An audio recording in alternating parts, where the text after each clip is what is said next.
Hello বন্ধুরা, তো আজকে গুড নাইট বলবো না গুড ইভিনিং বলবো বুঝতে পারছি না। এখন ঘড়িতে বাজে 8:30। তো এখন আমরা লাগেজ নিয়ে একদম রেডি হয়ে গেছি, অ্যানাউন্স হচ্ছে। তো আমরা এখন লাগেজ নিয়ে রেডি হয়ে গেছি। আমরা যাচ্ছি একটা জায়গায়, ট্যুর বলবো না, অ্যাকচুয়ালি ট্যুরেও যাচ্ছি বটে, আবার একটা স্পেশাল জায়গাতে যাচ্ছি। ঠিক আছে, তো কোন স্পেশাল জায়গা জানতে হলে দেখতে হবে এই ব্লগটা। তো ঠিক আছে, এখন আমরা দাঁড়িয়ে আছি এখন ওই যে মেদিনীপুর স্টেশনে। খুব তাড়াহুড়োর মধ্যে দিয়ে আমরা এসেছি মেদিনীপুর স্টেশন। দেন এখান থেকে আমরা যাব এখন আদ্রা জাংশনে। ঠিক আছে, চলুন আবার আদ্রা জাংশনে যে দেখা হচ্ছে। টাটা। তো আমরা এখন আছি গড়বেতা স্টেশনে। এখন বাজে প্রায় 10টা। ট্রেনটা ভীষণ লেট।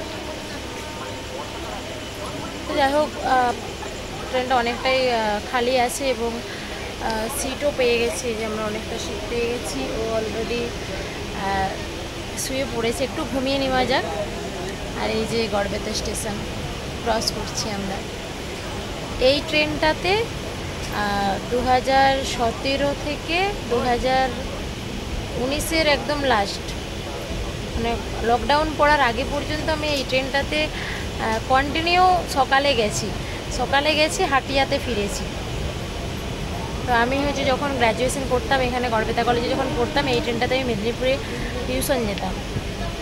এই যে দেখুন, এখানেই বসে থাকতাম সকালবেলা এসে, ঠান্ডাতে গাছের তলাতে এসে বসে থাকতাম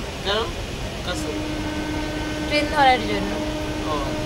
ঠিক আছে, চলুন, গড়বেতা স্টেশন পেরিয়ে গেছি। তো আমরা এখন আছি আদ্রা জাংশনে। এখন বাজে হচ্ছে 12:10। এই হচ্ছে আদ্রা জাংশন। আমি ফার্স্ট টাইম আসলাম আদ্রা জাংশনে। তো দেখে নাও একটু আদ্রা জাংশনটা। এবার নেক্সট স্টেশনে গিয়ে দেখা হচ্ছে। অনেকটাই রাত্রি হয়ে গেছে, আমাদের পৌঁছতে ভোর বা সকাল হয়ে যাবে মেবি। সেই স্টেশনে গিয়ে দেখা হচ্ছে, চলো। আমরা সকাল সকাল একদম ভোরবেলায় 5টা বাজে এখন আমরা নেমে গেছি জসিডি জাংশনে। তো আমরা এখন জসিডি জাংশনে দাঁড়িয়ে আছি। এরপর ভাবছি কোন দিকে গেলে তাড়াতাড়ি এবং খুব কম সময়ে পৌঁছানো যাবে। চোখমুখের অবস্থায় দেখতেই পাচ্ছেন, মানে ভীষণই ক্লান্ত।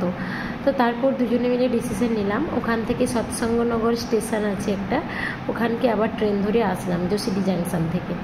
সেখান থেকে জাস্ট কয়েক মিনিটের রাস্তা, আমরা টোটো ধরে চলে এলাম। আমরা অলরেডি অ্যাকোমোডেশন পেয়ে গেছি। আর কালকে সকালে মানে রাত্রিতে বা আজকে ভোরবেলা ট্রেন থেকে নেমে আর ভিডিও করার মতন এনার্জি ছিল না। তো আমাদের যেহেতু এটা নতুন জায়গা, তো আসতে একটু প্রবলেম হয়েছে। দেন সব ঠিকঠাক আছে, আমরা অ্যাকোমোডেশনও পেয়ে গেছি। এবার চলুন আমরা একবার মন্দিরের দিকে যাই। কি মন্দিরে যাচ্ছি আপনারা দেখতে থাকুন। আমরা পৌঁছে গেছি সৎসঙ্গ মন্দিরের কাছে। তো ওখানে আমাদের অ্যাকোমোডেশন পেয়েছি। তো এসে ফ্রেশ হয়ে তারপর আবার বেরিয়ে পড়লাম মন্দিরে যাবার উদ্দেশ্যে। তো ভিতরে আমরা গিয়েছিলাম বটে, আমরা মানে প্রণাম করে এবং যা যা কাজকর্ম আমাদের ছিল সব কিছুই হয়েছে, সবার সাথে দেখাও হয়েছে। কিন্তু এর ভিতরে আর ক্যামেরা করা নিষিদ্ধ ছিল, তাই জন্য আর ভিডিও বা ফোন অ্যালাউ ছিল না, যেহেতু ভিডিও করতে পারিনি। তারপর আমাদের বর্তমান আচার্যদেবের সাথে দেখা হলো এবং ওনার সাথে কথোপকথন হলো।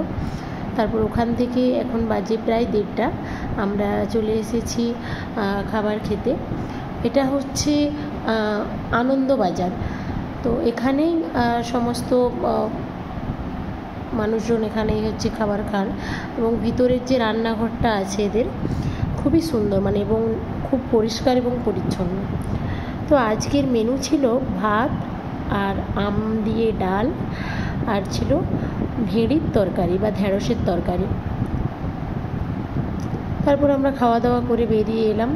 আর এটাই সে আনন্দবাজার। এখানেই মানে শুনেছি যে 12 মাসই এখানে 3 বেলা খাবার খাওয়ানো হয়। তারপর এখান থেকে বেরিয়ে আমরা এবার রুমে যাব, কারণ অনেকটাই দুপুর হয়ে গেছে এবং ভীষণ রোদ গরম। একটু রেস্ট নেব, তারপর আবার বেরোবো। আর এখানে এসে দেখলাম যে আনন্দবাজারের সামনে একটা ঘোড়া দাঁড়িয়ে আছে এবং অনেক বাচ্চারা তাকে গিয়ে ঘাস খাওয়াচ্ছে। তো যাই হোক, পরিবেশটা খুবই শান্ত এবং নিরিবিলি।